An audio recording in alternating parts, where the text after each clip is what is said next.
Thank you to Bug Zero for sponsoring this episode. This isn't some giant company with a call center that you'll never reach.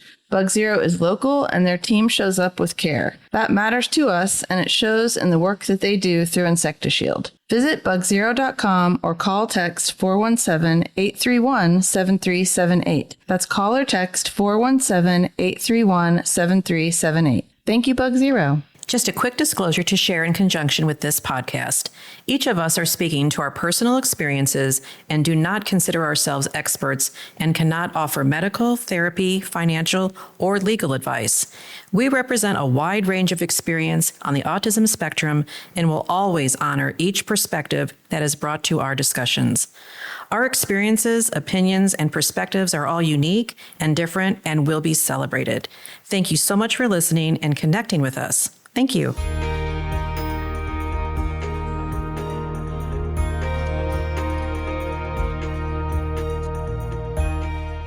Welcome to Navigating Adult Autism. We are just a bunch of moms with a lot of perspectives, a lot of opinions, and a lot of experience. We appreciate you listening.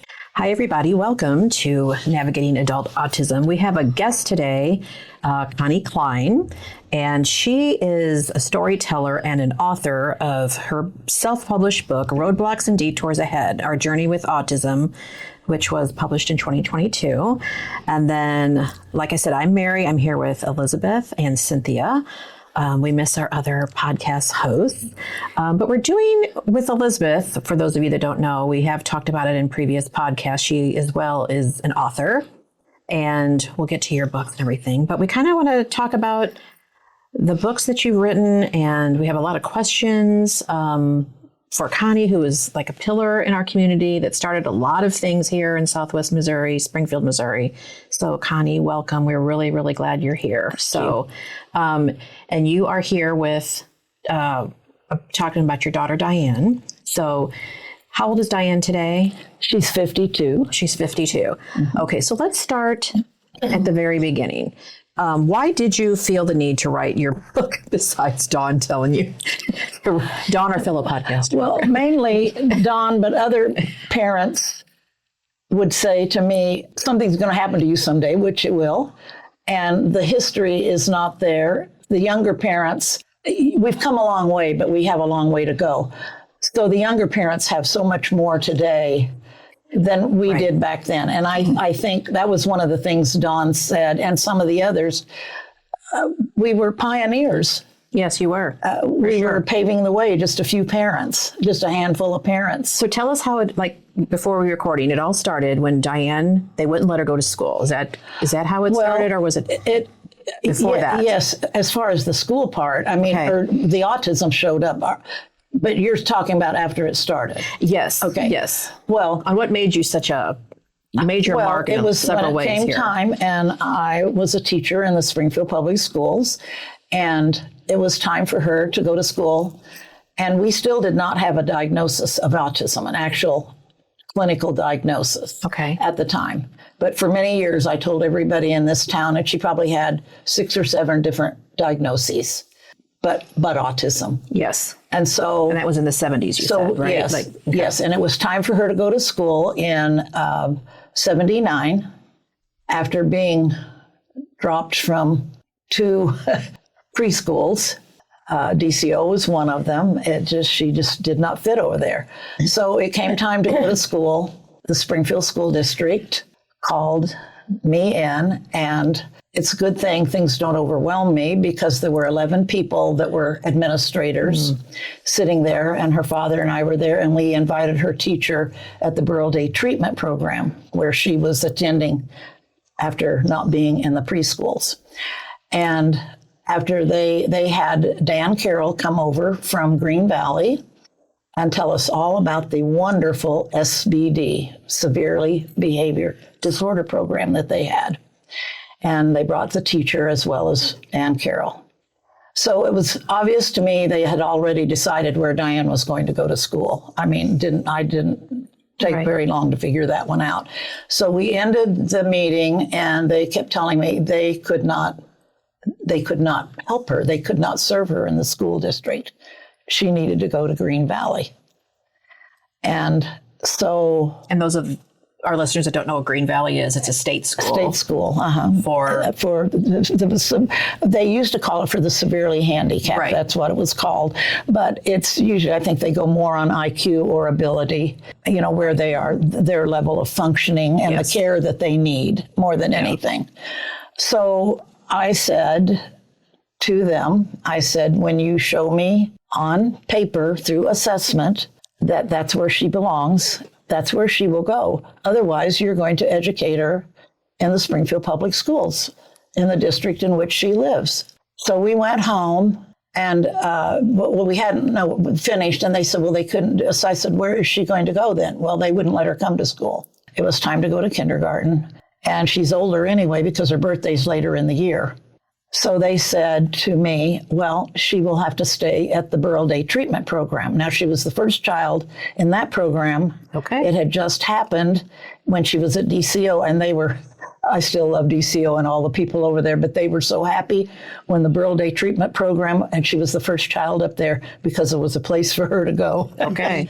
And it was down on South Street in the old Great Southern building. Oh, yeah. We rode up on the elevator. I'll be darned. So they said, well, she'll have to stay at Burrell Day Treatment. And that was $248 a month for her to go 4 hours a day that we paid out of our pocket. So she did remain there for 15 months. So she was 8 years old in kindergarten. Okay. And when she got to go to Delaware and got kicked out the very first day, probably wasn't in school 2 hours till they told me to come get her. And then she remained in another class from September until Thanksgiving. And I got called almost weekly, 1 day a week at least, sometimes twice. And I'm teaching kindergarten, so you can't get up and leave a classroom. Right. Fortunately, my mother had good health, and she would have to go get her.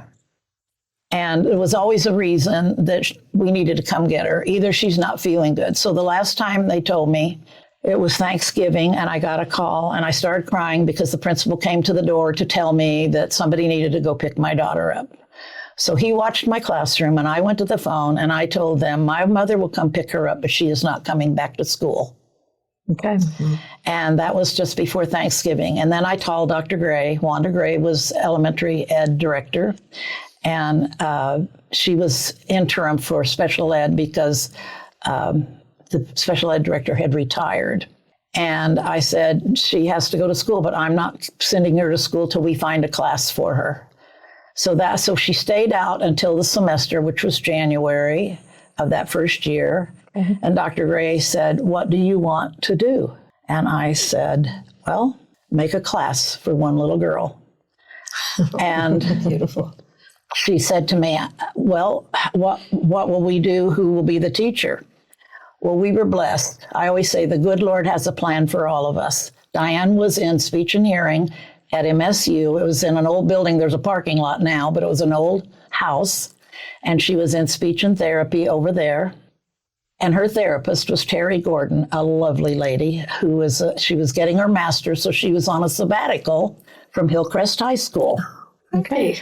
And she was getting her master's, and she was Diane's clinician. So I said, and she was wonderful with her. Some people are just born to work with these kids. Right. And she had no education background. She was a speech pathologist. So I said, let her be the teacher, because Diane's biggest problem was language other than her behavior. So they listened to me. And at the semester, we started a class in the behavior disorder class. I love it. At Roundtree with Peggy Hyde.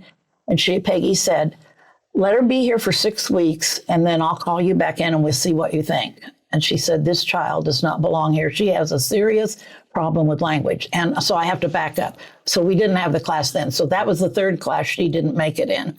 So that's when I told Dr. Gray, what are we going to do? So we moved her upstairs at Roundtree. It was really an attic room. They called it the crow's nest. Okay. One little girl.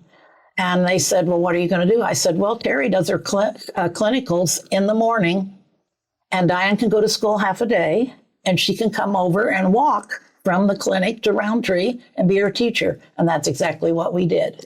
Wow. Wonderful. Wow. And she was the first child in the Springfield schools, they told me, with autism, because they didn't know anything about it. So she remained there for the last semester, and she got started. And the next year, 3 children were in her room. She's still a speech pathologist, no background in education. She ended up with 3 children. 2 had autism, Diane and another little boy. That's how it all started. Wow. And she remained with that teacher for 6 years, but it was still a battle because we didn't have, and then finally in 1975, 94-142 was what it was called, public law. Okay. 94-142, which is today IDEA. Okay. All right. Or IDA, whatever they call it. It's IDEA. IDEA. Okay. And so anyway, I carried, you have to go to your state senator, your federal senator, and it was Roy Blunt. And I went and got my little booklet, and I had it highlighted, and I carried it like a Bible everywhere I went because I knew what the law was and what my daughter's rights were. Mm-hmm. So we fought the battle, and that happened. And then she remained in school with Terry, and there were other children in there, and we didn't have an aide, and they finally got an aide.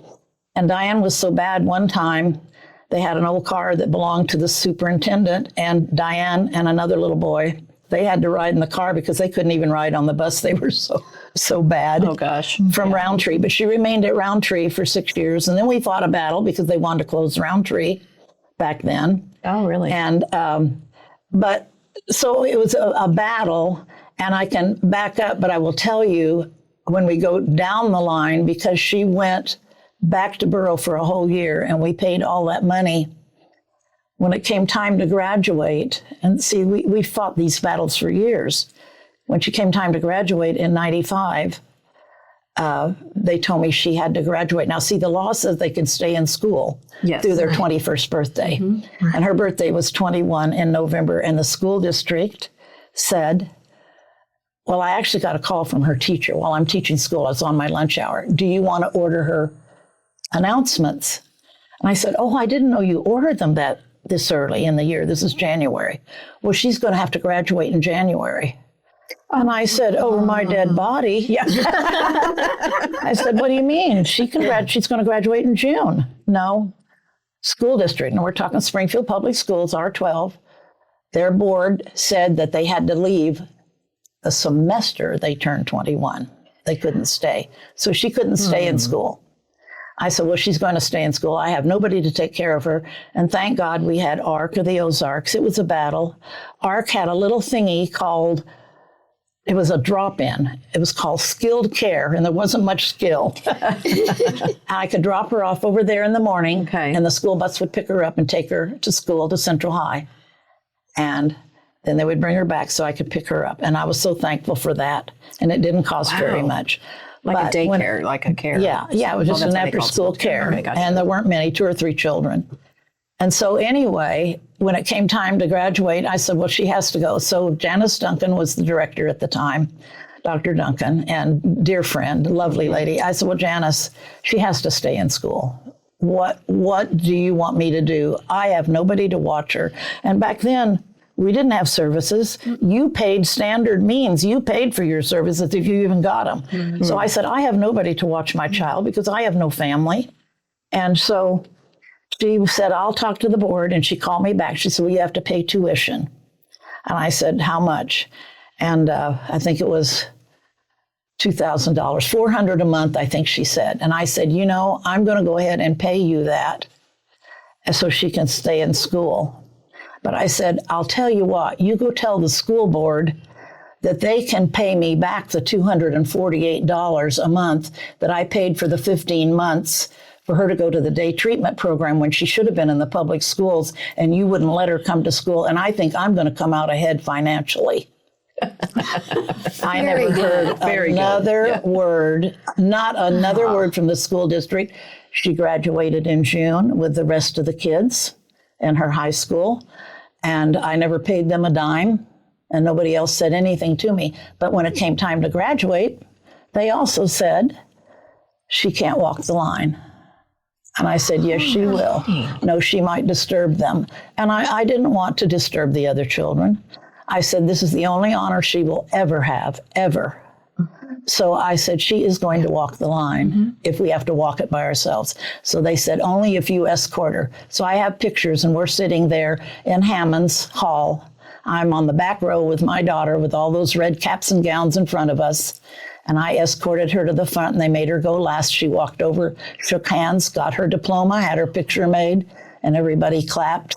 And she got to graduate. So that's why I've been an advocate, because it's been a fight for all the years. She even was in junior high. Actually, it was the PE teacher that taught adaptive PE at my school, but at her school, Pershing. He said, you need to go over there and see what's going on with your daughter. See, they were teaching her nothing. She never came home with anything. They would put headphones on her with music, and she would color all day. And she's very redundant with doing the same thing over. Sure. Part of her IEP was destroyed. There were 2 pages in there. She was get to go to the library with an aide. It was destroyed. So I went in and I talked to them. They said, oh, no, there's nothing missing. You could see they had whited out the numbers. So I took my IEP, my original, went over to the head office at Springfield Schools, who's over all of the IEPs, in the office, pulled it out. My IEP was the same as the original. Somehow it had been altered at Pershing. Pages had been torn out. Interesting. Wasn't it interesting? Yeah. So I said, she is no longer going to stay here. So guess where she ended up? Back with her same teacher at Delaware with the elementary kids. And she is by now 14 years old in junior high. Okay. And she finished her junior high year, the last semester, at Delaware Elementary with Terry Gordon, who had been her teacher all those years. So we have fought battles from day one. So, and I think, as you're talking, I can see from these battles that you've just told us, explained, where we're at today. So now when it comes graduation time, for the most part, we're approached and said, how do you want it to look? Right. And we're never at the end. We're usually first. Instead of having somebody with behaviors and sensory issues and maybe not even understanding why they're there, instead of making them wait till everybody else goes, they go first. So these battles that you fought, this many years later, we're seeing the results, the outcomes and of your fight. Of the fight. And one thing too, is a lesson that I picked up on here was with the IEP. Families now know, especially after hearing this, keep your own documents, keep your own records. We have systems, we've got, and it's so much easier now because we can take a picture. We don't even have to scan anymore.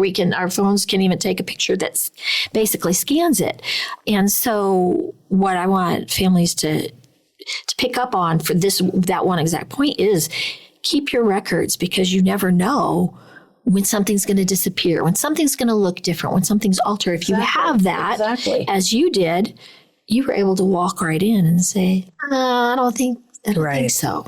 Well, and over my years with parents, even today, parents need to know you are the best advocate your child will ever have, and don't ever quit advocating.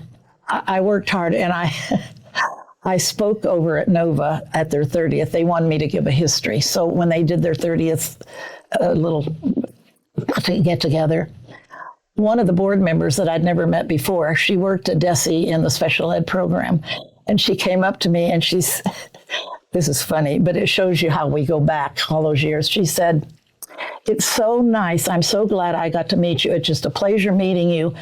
Meeting the mom that we knew in Jeff City who never took no for an answer. Exactly right. Yes. That's what she said to me. Oh, Bridget Mars. She said, you never took no for an answer, and you always did it nicely. Yes. And I did. Do you know that the state plan was about 4 lines long in the state plan for autism back then? So I got invited up to help write the state plan so that it was more than just a paragraph. Really? Wow. When Dr. John Allen was still there, they invited me to. What year was that? Do you think you helped with that? That would have been, vaguely. Maybe 85. Okay. 85. Yeah, it would have been after 85, because that's when we all just barnstormed. And the whole time you're working for Springfield Public Schools as a teacher, and so is your husband, I even made correct? it very clear that my daughter being in school should not affect my job, that I'm a taxpayer and my daughter has the right to go to school. And, I still respect the Springfield schools. Here's my philosophy, just like you said. they have to work something out. And if we manipulate the environment, our kids can make it. Yeah, but nobody knew how to manipulate the environment to make our children be successful back then. Right. They never thought of it. Well, they didn't. They didn't know how. It was new. Yeah. It was new to them. and different. So because of that, you know, when we saw our teachers were needing help, we came together and went to DESI because this was all new. Yeah. I never knew anybody. Diane was probably, the Woodwards were probably the first person when I finally met somebody with autism. And, you know, this is another story. I always said, God prepares you for life. When I was in school at Evangel, back when I was 19 years old, we had to take classes that they didn't take them at SMS, but you had to have exceptional child psych back then. Okay. And it was not a requirement for education at that time. And I'll never forget the teacher on those old 16 millimeter movie machines said, I'm going to show you a little movie. It's just a little clip, he said. And he said, it's about a developmental disability. I'll never forget it. I said, God prepared me for Diane. It's a developmental disability. And he said, don't look in your textbooks because you're not going to find it. But it's called autism. And he talked about Canner in 1943 and Bettelheim and the refrigerator mothers and all of that. But that little boy, it was a little boy about 8 years old, and he could ride a bike. Diane has so many vestibular and proprioceptive problems, she never mastered a bike. But he rode the bike, but he had a helmet. And he could ride the bike, but then he would have these meltdowns. Well, he wore the helmet because he beat his head so hard on the floor, and he would bite himself and have these meltdowns. I mean, screaming and yelling, kicking, laying on the floor, beating his head. And you know, that just made an imprint at that time when I was 19 years old on my brain. And I think that's why when I got Diane and she started showing all these things, that she was born with a cleft palate. Okay. And after they did the surgery for the palate and closed it up, it was almost immediate after that we started seeing these problems. And her pediatrician, I think he went to the grave. He swore up and down it was the anesthetic because it was a 6-hour surgery. Oh, and really? It started showing up immediately. We had all these things, and I knew she had autism, and I told everybody, even speech and hearing, oh no, she has aphasia.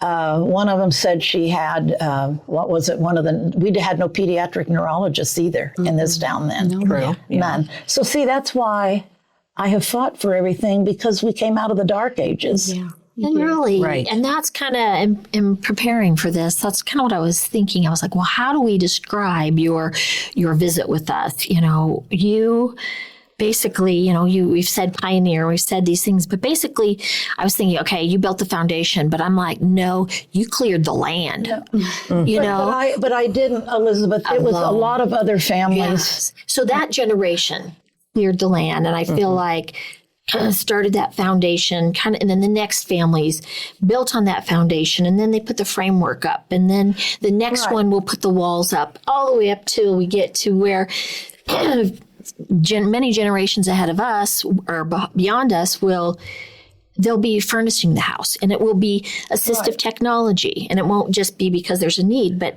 that's because the standard. We build on what the other, the history. And we keep building on that. But what's interesting, because that's what I, was thinking, that's how we're going to look at this, build on this history. But some of the things you've said already are some of the things that families still face today. Yes. Just like walking into that education room and having 11 people against you, families are still walking into IEPs and not knowing that they're facing a number of people. And there were a couple of things, that you had, said we at least we have some neurologists, but we're still lacking, some of those local higher level professionals that we need. And, we're at kind of a different level of this battle.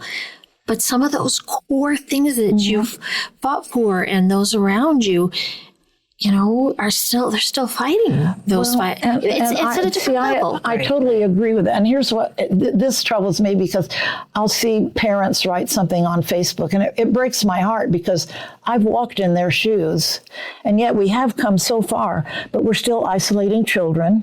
And yet being a classroom teacher myself, I know what it is when you're trying to teach and you have a disruptive child, even if it's not a child with a special need. So I knew how disruptive Diane could be, not because she wanted to be, it was because of her autism. So I could look at both sides and not get angry with everybody. Because even I used to tell parents, when you're advocating, do it with sugar and honey. Vinegar gets you nowhere. We're a team. We're all a team trying to get through this together. Right. And that's what we have to do. Even today, don't get angry. And if it's something that's wrong, like when she was in junior high, do something about it, but you don't have to be ugly about it. You never get anywhere. But when I read about children I read a lot of these mothers, they're sending these kids home still. But yet I can see from the school side, so we have a long ways to go to figure out how do we educate these children, have them be included to a point. But like you said, yours were included when they graduated, but they go earlier. So again, I've always said, parents, to make your child successful, you have to manipulate the environment sometime. Sometimes we have to change things around and they can still be successful. Right, Exactly. right. And that's what they have to do. On that topic, Anne Boucher wrote in her book, Parent to Parent, which is 2004, published by Jessica Kingsley, which is a large autism publishing house, about calling a stranger on the phone and having an hour-long conversation that lifted her spirits. Anne confirmed that the unnamed stranger was you. Diane's spot is on the opposite end of the spectrum from Anne's son. What do you think is the value of connecting with other parents and caregivers, which we've just kind of been talking about, which is what you just said. And we were just talking about technology and all this fancy stuff. There's something to be said about being together in a group, even like we are here. You all don't know this either. Years ago, we had what we called pilot parents. It wasn't for just autism. It was any disability. Okay. And I think it came out of Canada. That's where it started. And it's kind of headquartered. And I think they still do it. And Sonia Moran started pilot parents, and we were a part. And it was really neat. You had to go through 3 weeks of training, and the word pilot, you were assigned, once you had been trained, be assigned to a parent who had a child. If your child had Down syndrome, you would be assigned to a parent that had a child with Down syndrome. And I can tell you, Sheila, you probably all know who I'm talking about, that has a young man. I've been on the phone at 10:30 at night when she was just worried sick because Taylor was having horrible meltdowns. So this is what we did. We piloted them. They could call us anytime. I see. We would go over and we would be together and we would have to bring our kids and we would hire the college sitters. And it was a time to network, but we also helped the doctors. The doctors didn't even know about resources. Right. We were the resource in this town for disabilities. That's very true. Even when my son was in kindergarten, the special ed teachers were like, yeah, we don't really know what this means. Like, I'm pointing to a piece of paper. Yeah, we don't really know what Asperger's syndrome is or sensory or... I'm like, okay, well, I'm actually going to Dallas for a conference and I'll get back to you. And we did. We went to conferences. In fact, I got to hear Temple. The first time I heard Temple Grandin was in '85 up in Kansas City, and she couldn't even fly alone. She had a lady companion, had to fly with her because she would have these horrible meltdowns and panic attacks in the airport because the overhead schedules of departures and arrivals overwhelmed her till she would have these panic attacks. And it was so cute. She would show her. So, I mean, we go way back there, but she would show her little slideshows and she would be showing all about, you got to see the things she designed for John Wayne and all of that. And she would talk and very kind of robotic. You knew she had autism and she always came in her cowboy clothes and her hair was always messed up, but she was brilliant. But then there would be a picture of a rose, and then it would go on to the next slide. Back then they were slides. I don't even know if they called them PowerPoints at that point. Yeah. Anyway, and she finally said, so somebody said, well, why was there a kitten in there? And why? Those were her cues to tell her what the next part of her speech was. Okay. See? So it's what I'm saying. She had a way to get herself through. And so we go way back to even those people I got to hear. But that was in 85 that we had pilot parents and we met. But you know what? We'd be trying to get our newsletters out. And Diane's having a meltdown and Ian's sweating in the couch. And so you live with that kind of thing. And I think it's hard to get together because if you don't have somebody to watch your child, then it's hard to, but there's nothing like being together and sharing your pains and your sorrows and your good points. Right. You know, when you've had something happen good for your child. And we loved that, having those family, and they don't have them. But even Nova was having them, but when are they? Right at dinner time. Well, if you have children with disabilities, pretty hard to leave the house at dinner time. Right. You see what I'm saying? Yes.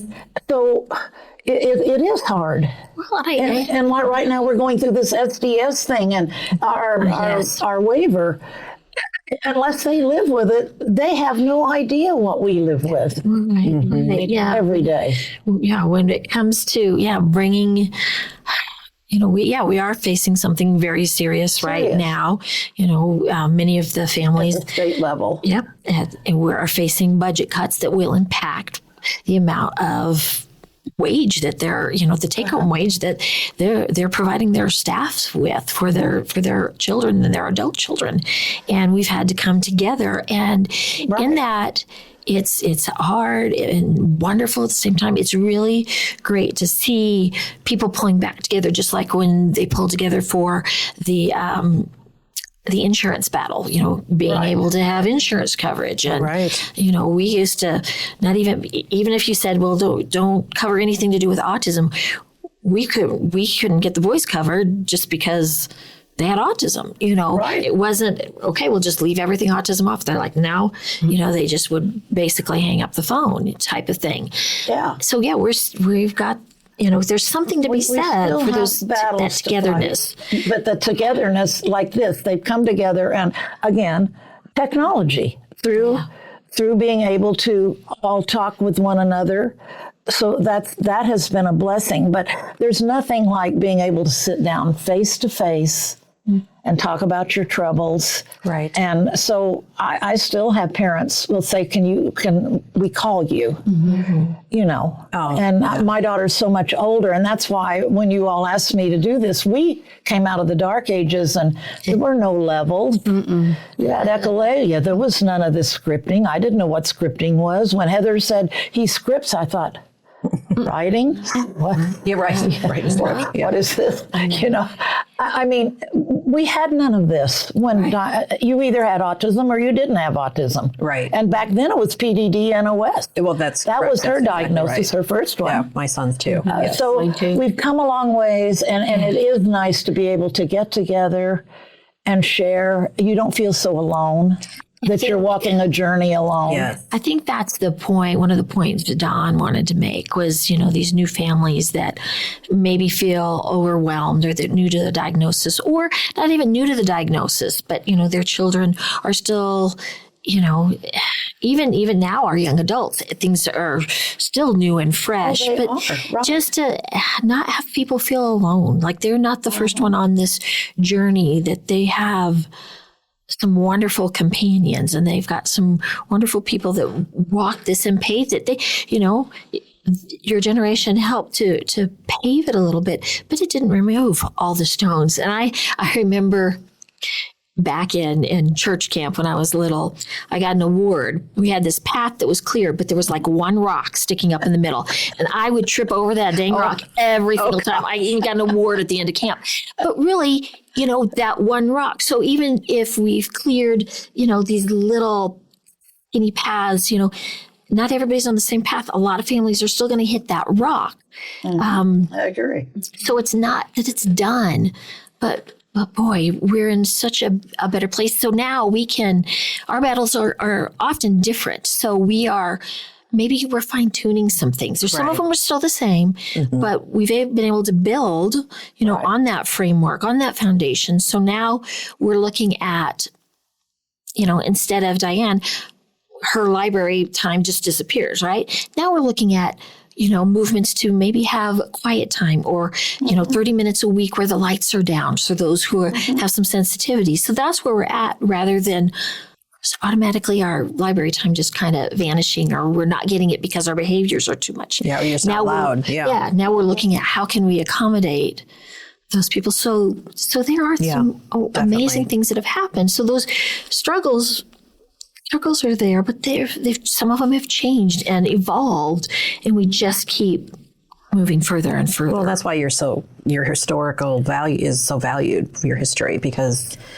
it gives me energy. Yeah, it gives me energy too, and just to look back and see. I mean, I feel like we're kind of in the middle of the whole process, I think so. And then there's the future that we don't really know the levels like you were talking about. But backing up to Project Access, how and why did Project Access come into existence at Missouri State University, formerly known as Southwest Missouri State, SMS. Right. So did you and some parents started Project Access, right? And it is still in existence. Yes, there were about 4 or 5. There were some of them were families from Joplin that we had connected, because the Woodwards are from Aurora and they were out of the Joplin Regional Center.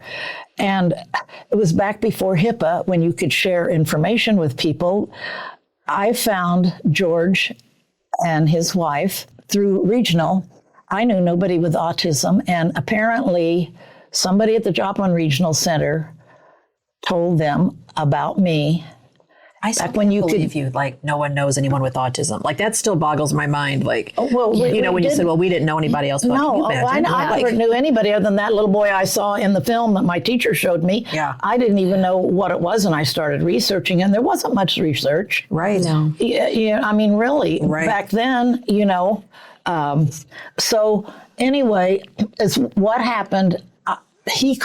George called me because the regional center gave them my phone number. Well, today you can't do that, probably. Yeah. So that's what I'm saying. We came out of the dark ages. Yeah. But so I met them, and we met up, and they came to our house, and we met Lori, and we formed the Autism Society, in fact, National Autism Society for Children, a local organization here.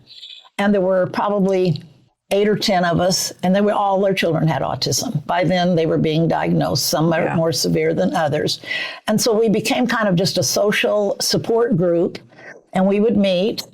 And then we got to thinking, our kids are getting older. By then, this is 85, and she was born in 73, so she's getting middle school age. There was nothing. You had Judavine in St. Louis and Nova Center in Kansas City, and that was about it.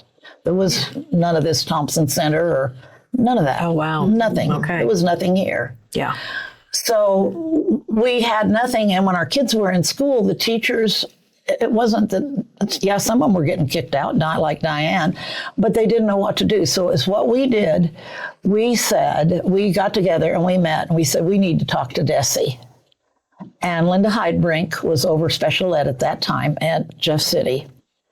And we said, you've got to do something. This is not fair. So they came down, and it was on the 5th day of April. I will never forget it. In 1985, we met down at 940 North Jefferson, the old Springfield School District headquarters, in an old beat-up house there. We had a meeting, and I just shredded the list of people that signed up. There were over 250 people came. It was in the board meeting.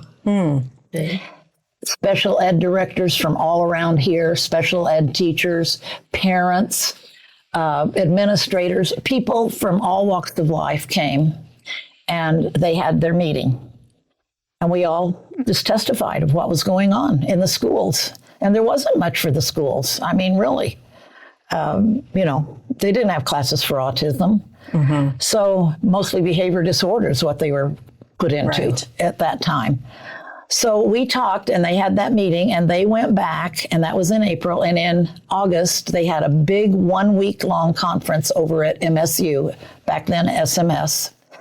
And we all testified and spoke, and they decided that they would form, and I don't remember how, because Project Access is what it was, is an acronym. I forget what it is about autism services. Right. And they went back, and that's how they started it. And they hired Susan Hawkins, and she was a speech pathologist at Bolivar. And she was the director. And the funny part was, it was to support teachers. Well, this one little gal with her office at SMS, and it was down in the old professional building on Cherry Street and Kimbrough, I believe it is. Kimbrough, yeah, I think. Anyway, that was where Susan was. Well, a teacher in Columbia or up in maybe Kirksville is having a problem. So Susan's having to drive to go help these school teachers. Wow. And she was another one that just was a born, she just did well with it. So anyway, it just wasn't working for her to be all over the state. So that's when we started training teachers, and that's where Project Access came, and they started a training program. And Susan was there for a long, long time. And they didn't do anything online. It was like summer. They would have conferences, and you could come in and train. And they trained the teachers, and then you would have a teacher, what did they call them, the autism consultant, that they train. And a little side story. I had a little kindergartner that I had clear back in 1976, and she contacted me. This hasn't been that long ago. And she said, Mrs. Cline, they all still want to call you Mrs. Cline. Mrs. Cline, I want to tell you something. You'll be proud of me. Special ed. I just got my certificate to be they're called, I don't know the name, but each school has them, and they're the person that's kind of your consultant within the school for autism who've been through the training at Project Access. Oh, okay. And she said, I just got my certificate. And she said, when I was up there, I asked the ladies, have you ever heard of a Connie Cline? She was my kindergarten teacher. So I said, it thrilled me. But see, that's what they're doing now. And they're training all over the state. Yeah. And they have, now that we have technology, they can do it online. And so they are helping the teachers, but we still have a long way to go. And it's not so much the teachers. This is what I say. We've come a long, long way, folks, but we still have a long way to go. When we're taking children out of school, I see online these parents, what do? I have to work. I've been there, done that. Who's going to take care of your child because they can't? But I can understand when you have a disruptive child that's biting somebody, and when we live with autism, it can be very difficult sometimes for everybody involved. Absolutely. But it's finding the answer. And I think over the years, we found a lot of answers, but we still have a lot more to find. Yes. And better ways of doing things. Right. You see? Yeah. So it can always be better if you advocate and you stay in there and you still do it nicely. Things will happen for our kids. Right. And how and why did Nova Center of the Ozarks come into existence? Oh, that formed around my dining room table. Was it? Okay. That's excellent. George Woodward and the Coopers and we had donuts and coffee one night because by then we were in our little INSAC group, our little group support group that we had. And we were kind of the leaders, I think, among the group. And what does it stand for those of the listeners that don't know? A National Autism Society. Let's see, NC.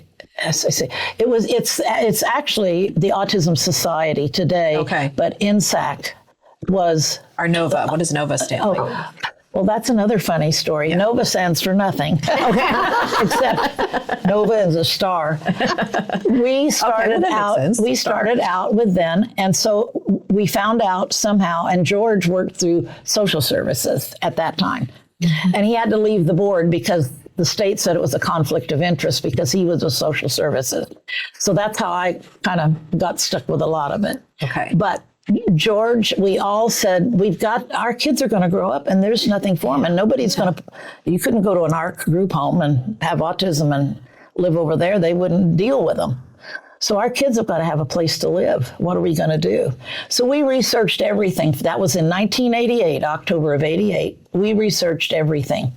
We researched all of the East. There was only things on the East Coast back then. And then you had Rimland in San Diego and Project Teach in the Carolinas. Oh, gosh, that's right. And then you had, what was the one in New Jersey?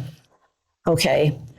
I don't remember. I forgot it too. That's what happens But I when always you're remember 85. hearing about the East Coast and how ahead they were. But they were way ahead of us, and they had schools. It was just basically little schools. Yeah. And then you did have Judavine.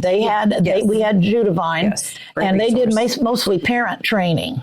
Yeah. So we said we've got to do something. So we researched for literally probably 2 years all these programs.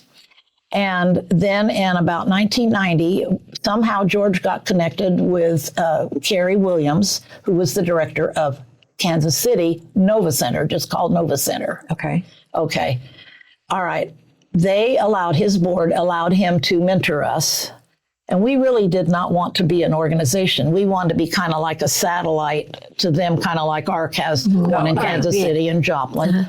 And just be under their wing. But somehow their board did not at that time allow that because Carrie's was from this part of the country, Kabul. They thought he might want to come down here to fish and hunt and live here. So they said he can mentor you and do all, and they were awesome. So we started out, and fortunately we had to be approved by the legislature. And they used to have what they called focus meetings throughout the regional centers. Mm-hmm. And they realized through those focus meetings, there was nothing in Southwest Missouri, nothing. So we were approved through the legislature that we could give DMH permission and all. And back then, you had to go to the governors and everybody. And so we actually had Carrie helping us, and then we incorporated in 1990. That's when but we didn't open our group home till 92. It took that long to find a home, get funding, because you have to have 3 months worth of funding. Pay your staff. So we had to sell candy and have bowling-thons, and we did all of that stuff to try to get going. But anyway, so they gave approval, the Department of Mental Health, and we incorporated in 1990, June of 1990, and opened the group home in 1992. It was a lovely little home out on Ridgecrest. We learned real quickly you don't put 5 people with autism in a split-level house while one's flushing washcloths down the toilet and somebody's having a meltdown upstairs.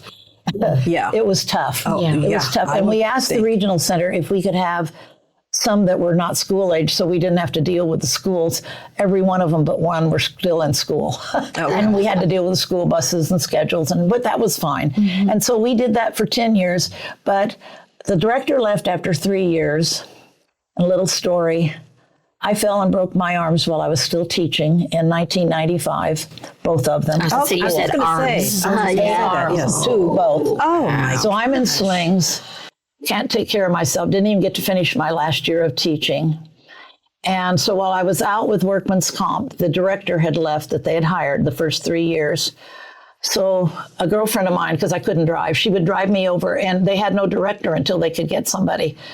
And so I was out on workman's comp for almost a year before they would release me with my arms because they were both broken. But anyway, because it was ahead of the radius, so you couldn't do this.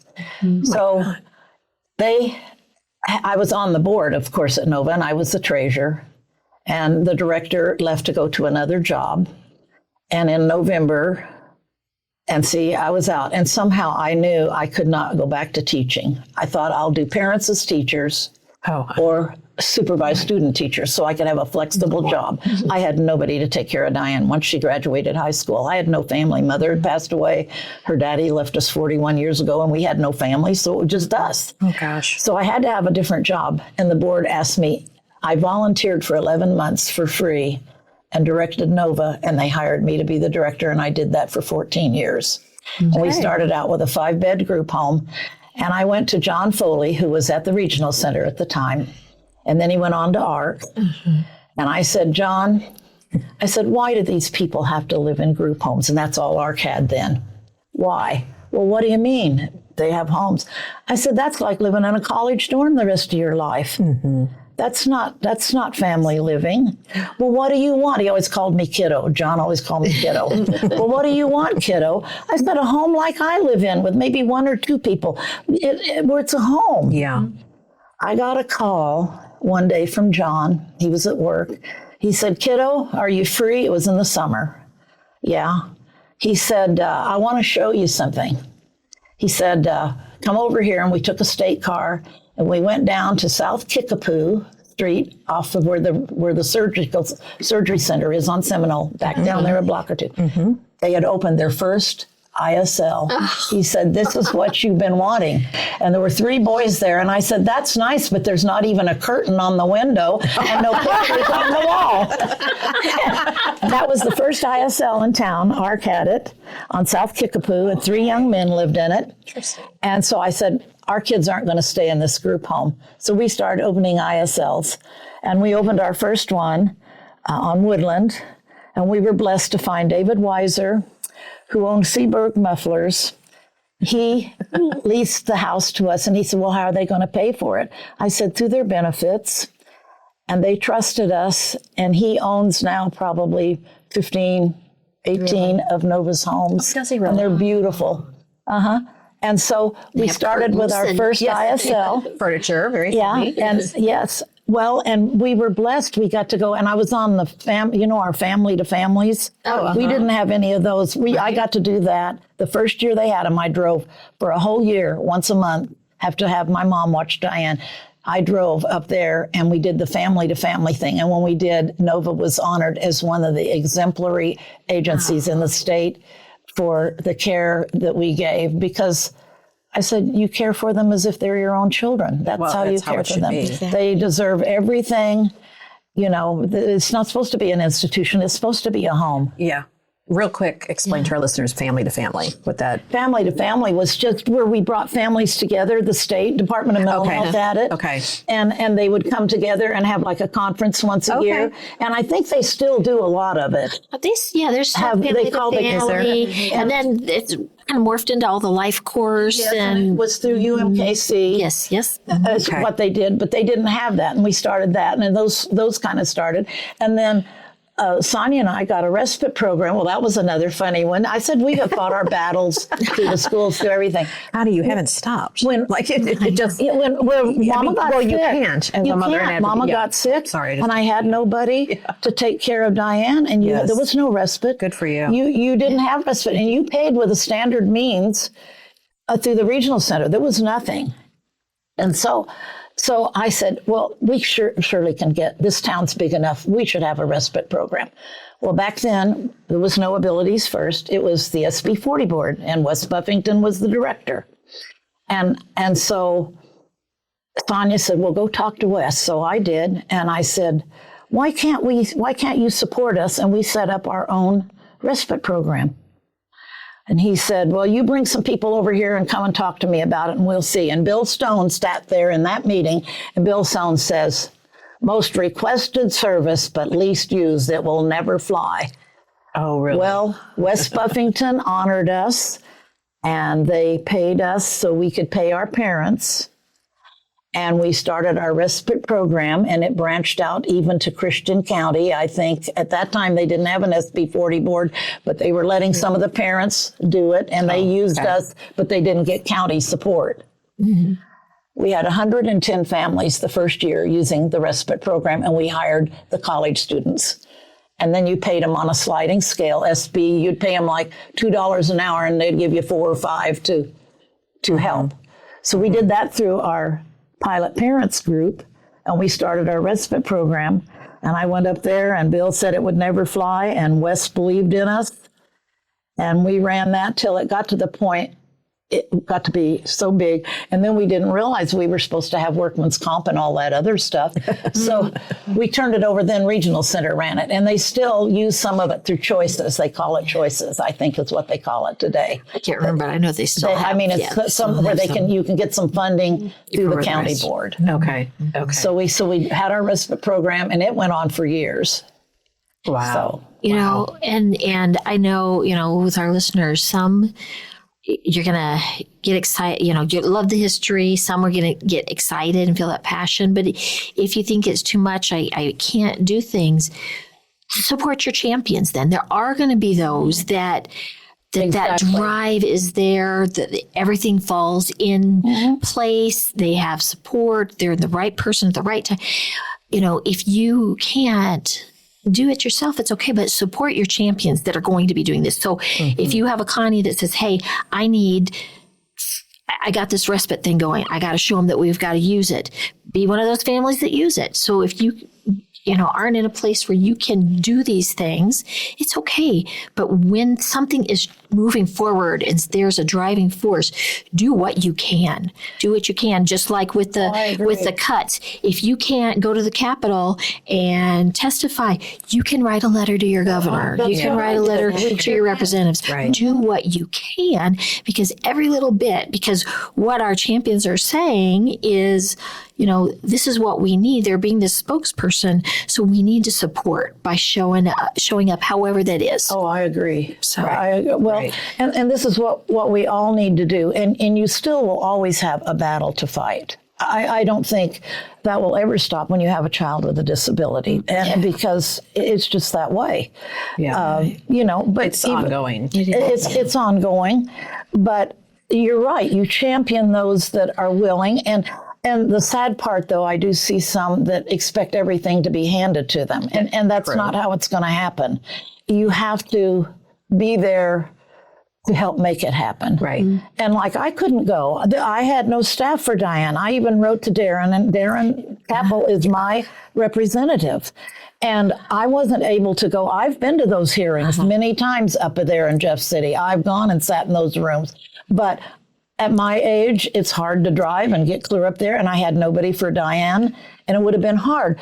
But I still wrote letters. Well, and specific to that. Made phone calls. Yeah. And specific to that example, when he got up to speak, because he wasn't the chair, but he ran the hearing, he said he had already gotten to a certain point because of all the things he received prior, the letters. He was already on board with those that we were here giving our testimony. We were just supporting what he had already been told. He was already there. We were just there to confirm and to show that support and talk to the other members of the budget committee.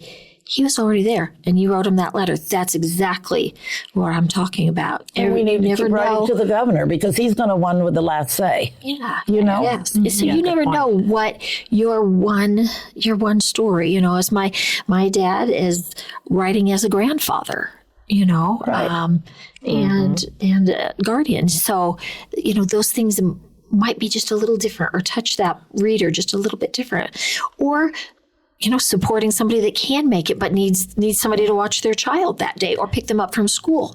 Do what we can to move this forward. Yeah, and we do as parents. We need to be there for the other parents, because while we're here about autism in this group, that's what we focus on, is autism, because that's what we've all lived with. But when I say to the Lord, thank you for Diane. I have taught her so many things for functional skills, because the more I can teach her, the less others will have to do for her. Exactly right. But there's just some of these little families, their children are on G-tubes. They're nonverbal, like our little Gracie, that belongs to the little Blackman family. You look at those families and what they go through. My daughter can get up and walk. So be thankful for what you have every day, and support those that are walking in your shoes, whether it be autism or any other disability. Right. Because you need to be there to share, because you've walked in their shoes, maybe a different type. But I see that Diane can. And I love watching Heather and Zachary, because I go way back till he was 2 years old, and Zachary and his donuts and all of his little things. But I see so many things in Diane, and I know she gets discouraged. So I really try to encourage her. Right. You do a good job too. Because they never see the future. And like with Diane, she'll never be able to totally take care of herself. She will always need 24/7. Care. Right. But she's come so far. And so I'm so blessed to have her where she is today. Absolutely. Yeah. Absolutely. You've been she's been a godsend. A godsend. And I always like on Facebook too, if I see you comment on something, I'm like, oh good, Connie commented. Because you have so much great experience. Well, and again, the lady that told me that I never took no for an answer, I remember when Diane went to high school at Central, they put her in she never got to go to any of her home schools. She was never in her own neighborhood. So I went over there, and her teacher, bless her heart, Becky Pulley, dear lady, she had taught at the state school at Green Valley, and she was Diane's teacher, and it was in this big empty room and had just some big long tables, like you fold up like, in a cafeteria. Nothing in there but a sink, a commercial sink, like you have in a kitchen. Restaurant. Yeah. That was in there. I don't remember if there were bookshelves. It was the most sterile thing with a lot of windows. The weight room was upstairs where the boys lifted weights. This was an old art room. Okay. That was back before we started talking about functional skills, but I was all about teaching Diane to make her bed when she was 4, and Diane's severe. But she still learned them, and she's so OCD, her bed is perfect. So anyway, we went in there, and I thought, she's now 17, 18 years old, whatever she was. It's time these kids are not, how are they going to learn any functional skills? Yep. So I said to Becky, you need a kitchen and stuff in here. Well, we used to have home ec. I had home ec, so I thought we were still going to have kitchens. So she said, well, this is where they sent us. They got the least of everything back then. Yeah. So back then, Paul Haggerty had just come here as our school superintendent. And so I sat down and wrote a letter to Paul Haggerty. And my suggestion was that the school district purchase an old home in the Drury Central High School area and make it for special ed and regular ed. The regular children, the boys, the shop kids, they could keep up the work on the house. Our kids could learn to mow the lawn. They can learn to cook. They could do all these things. And I told him, I said, they'll never be able to learn to cook or anything in a classroom like this. Yeah. He did get back to me, believe it or not. And he said, well, we won't be able to buy a house. The board won't be able to do that, but we'll see what we can do.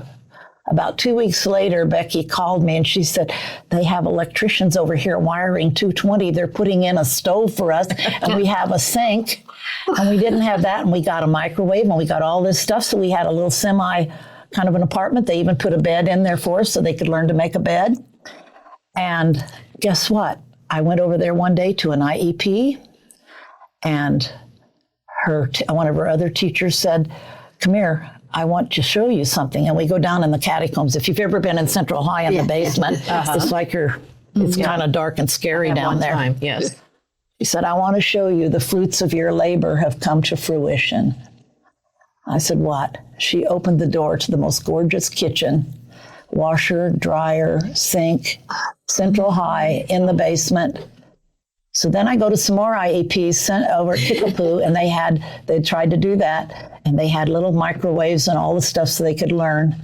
And I thought, see, is all it takes, is all they can say no, but it doesn't hurt to ask. Right. So now we have kitchens, I think, in all the high schools. So our special needs kids can have it for sure. Because he wired a stove, 220 wiring for an old electric stove, and they had a stove in there where they could cook and that kind of thing. And we're trying to get that now for Achieve, and I'm working on that. You're working on that. See, and that's that history, because this one, I mean, are we thankful and can see the fruits of the labors? It's just fun. It's fun to see and inspiring to know how much single contacts can do, how much a group of 3 or 4 parents can do, and we can still do that. So we may be looking at some of the same battles, we're looking at different ones, but find those around you that have the same thought, the same passion, and make something happen.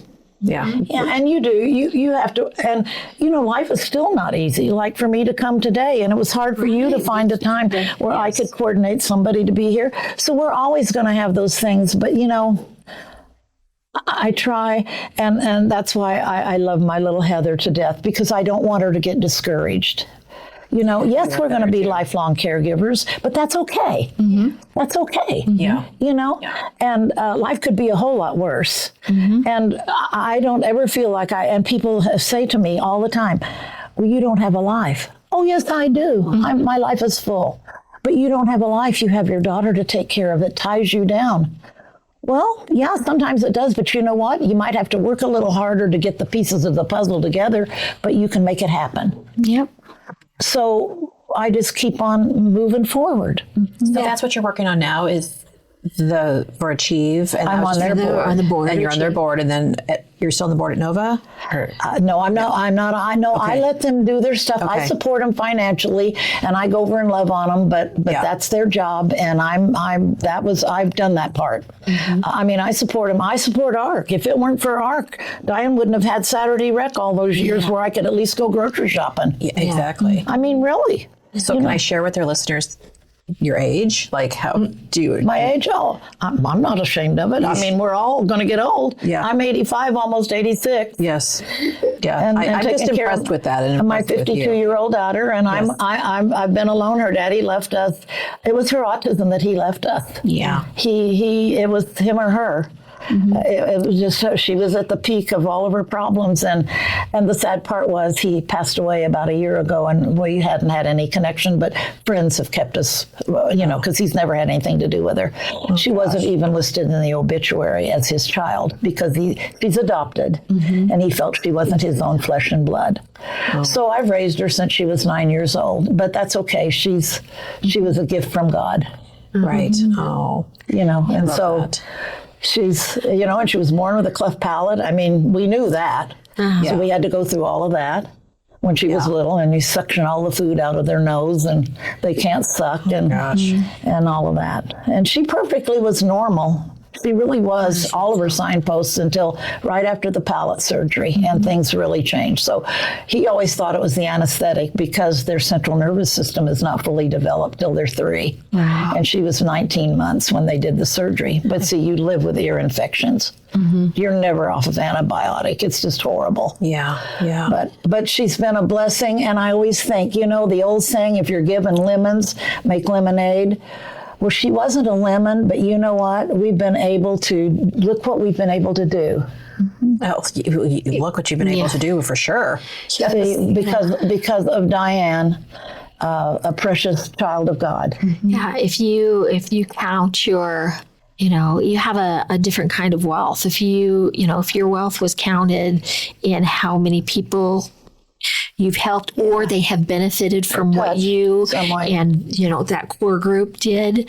Yeah. It's incredible. I mean, some of the classrooms now are just absolutely amazing. And, and since I have older kids, I know I still remember some of the first classrooms just having those fold out tables, and now they've got their own libraries. They've got the kitchens, the fruits of your labor have shown what a fulfilling life. I mean, because life isn't just about getting to run and go and do, once your children grow up and leave the nest, it's about what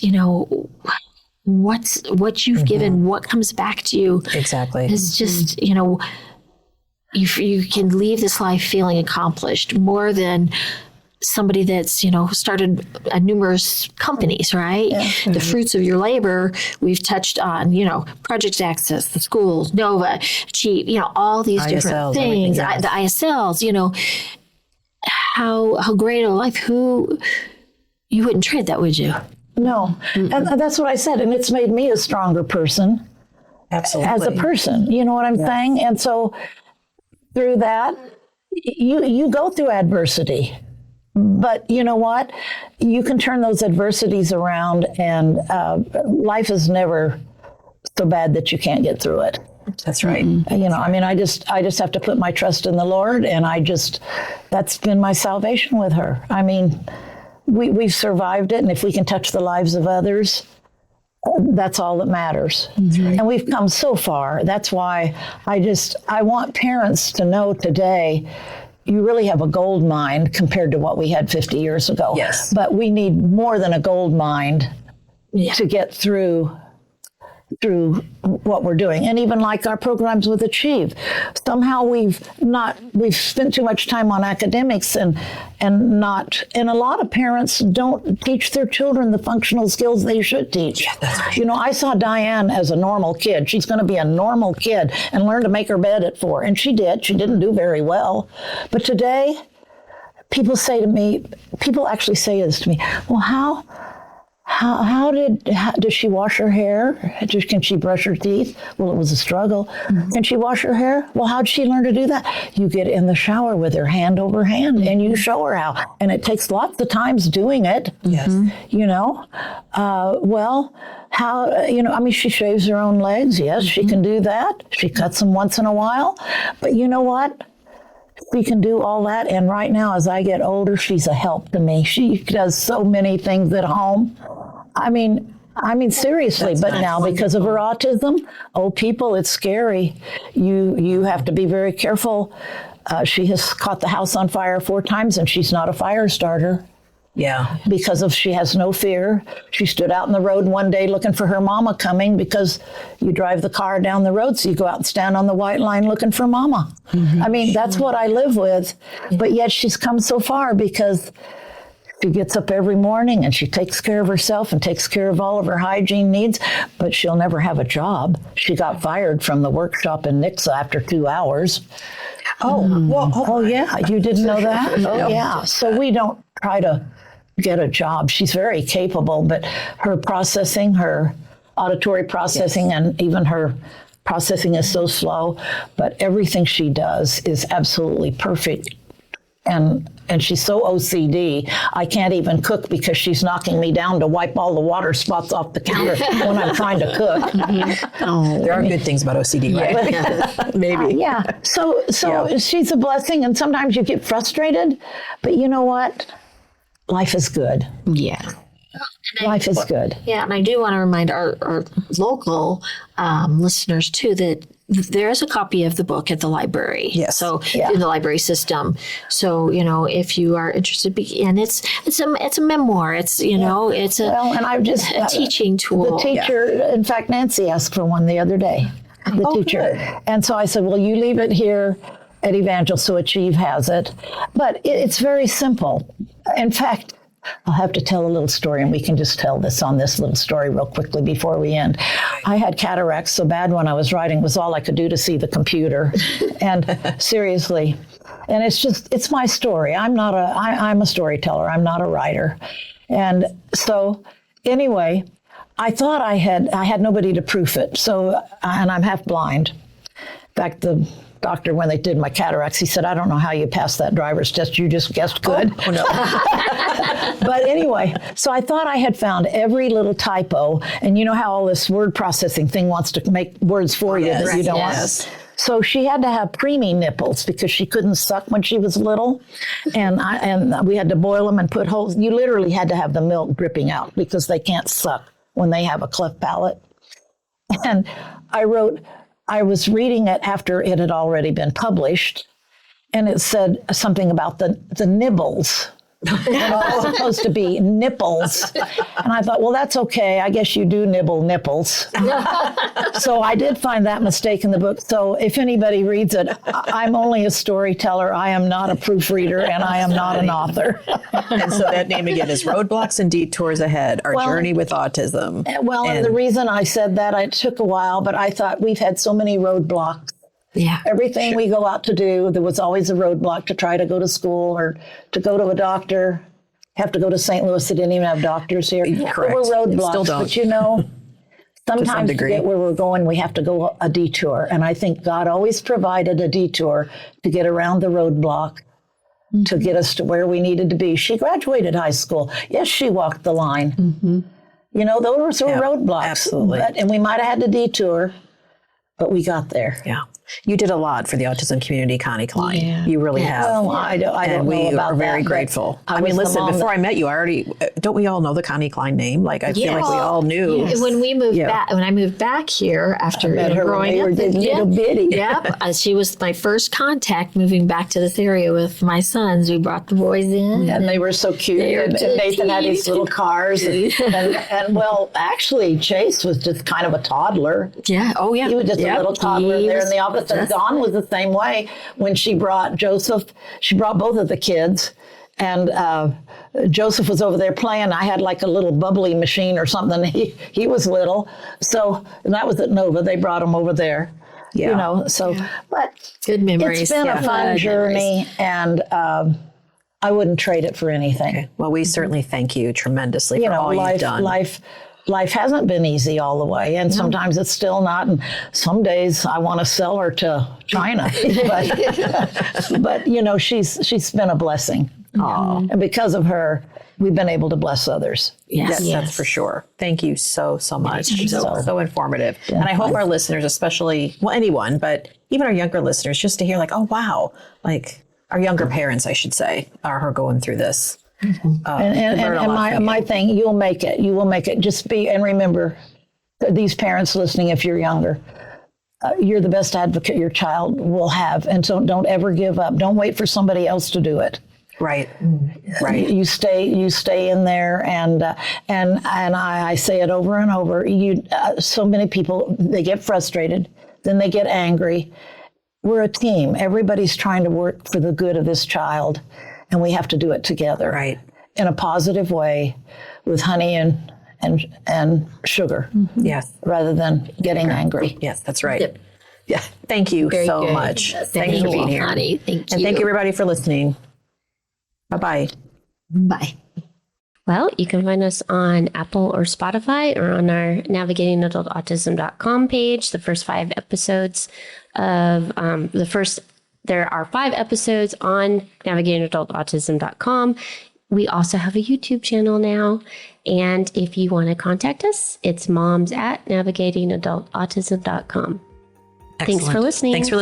Bye. Bye. Thank you. Bye-bye.